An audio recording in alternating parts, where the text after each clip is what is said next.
by looking at your roof shingles will tell you the condition of the roof and how long they may last and if there's any problems that may be occurring. Some easy things to look for is, do you have mold, mildew, or moss?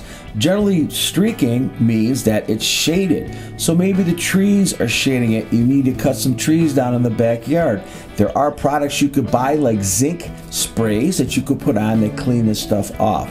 Do not go up there with a pressure washer or a scrub brush because you will damage the shingles.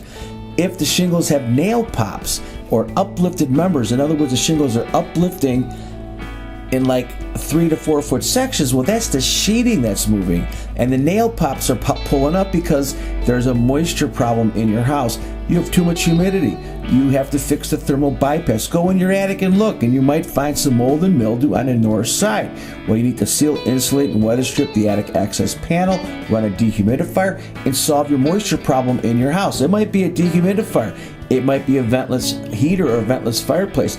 It might be some other type of moisture generator. If the shingles are cracking and breaking apart, they're either old, brittle, or very hot in the attic, you need ventilation, or they're just really old and it's time for a new roof. Now, if it's granulating significantly, then they're just older shingles, and at that point you need to determine, do you need to do a tear-off? Well, if you've got a couple layers, you might consider doing a tear-off. Additionally, go in your attic, and if you don't have sheeting, a lot of the older homes have planked underside sheeting. Well, you're not going to be able to put a roof on top of that, okay? You're going to have to put down sheeting. So you need to figure out how much sheeting costs if you need to do it. As far as tear-off, you need to remove the whole roof and put down the tar paper. Once you're done putting the tar paper down, you have to think about, do you live in a cold zone? You might want to think about ice guard protection. And this is like a rubber membrane. And then, of course, you want to pick out your roofing shingles. And you got to make sure your contractor is licensed and he's been qualified. You don't want to have roofers up there walking around with work boots or on hot days where they're damaging the shingles. And you don't want them to place too many shingles on the roof for storage. So you want to analyze and look and investigate your contractor to make sure you pick the right guy. Some other things you might want to think about. If there's a hailstorm that comes through your neighborhood, you might get a free roof out of the deal. Go on the roof and look for hail where hail hits it. And a lot of times you could see the siding is damaged or the gutters are dented or even the roof top hat vents are dented. Well, call your insurance company immediately. If you wait a year, they're not going to want to pay for it. And a lot of people miss out on hail damage. So check it out. And then, of course, again, make sure you got the proper contractors. Other problems that could indicate issues with the home is, how does the snow melt?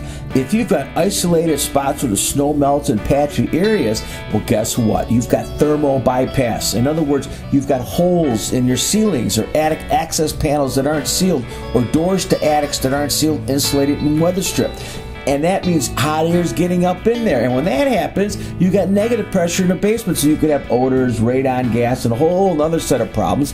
And you can see other videos that I put up on negative basement pressure.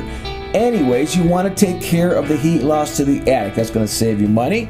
And it's also going to stop ice dams. Ice dams are not natural occurrences. If you get ice dams, that means you have heat loss. And ice dams, when they melt, they damage roofs, they damage ceilings, they leak in walls, they leak in ceilings, and then your gutters become loose because it pulls them up, and you've got those nails that are sticking out, and you think the nails are getting lost. No, the nails aren't getting loose. It's an ice dam that's causing them. Now it rains, and now you've got a whole other set of problems. So you want to make sure that you do not have ice dams, and ice dams aren't causing problems. And by the way, when you have ice dams, don't go up there with a hammer and knock them off and try to chip the ice. You're just going to put holes in your roof.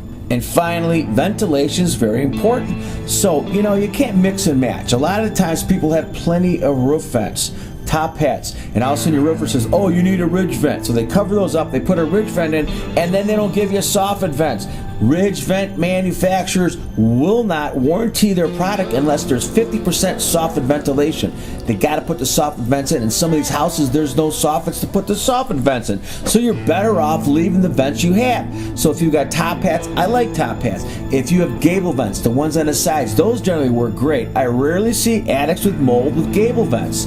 If you're going to get fans that's fine. But sometimes the fans are put next to other vents and they short circuit and they don't work like you think they work. So make sure if you put up attic fans that they don't short circuit with gable vents, softer vents, or any other vent that may be near that.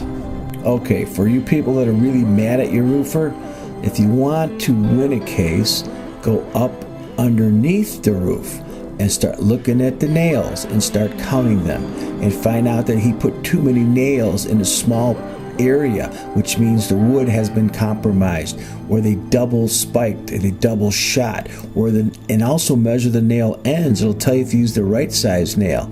You also see where the nails missed the supports and they're not anywhere, and you could also count how many nails you use per shingle.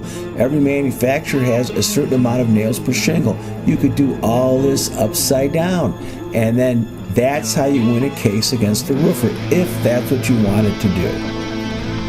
And finally, if your roof is making noises, go up and check. It might just be an overweight, 6-foot, fat leprechaun dancing. Please rate and subscribe and check out my other videos. I do have videos on ice dams, moisture, mold. I have over 350 videos. Please check out my channel, rate and subscribe. Thank you.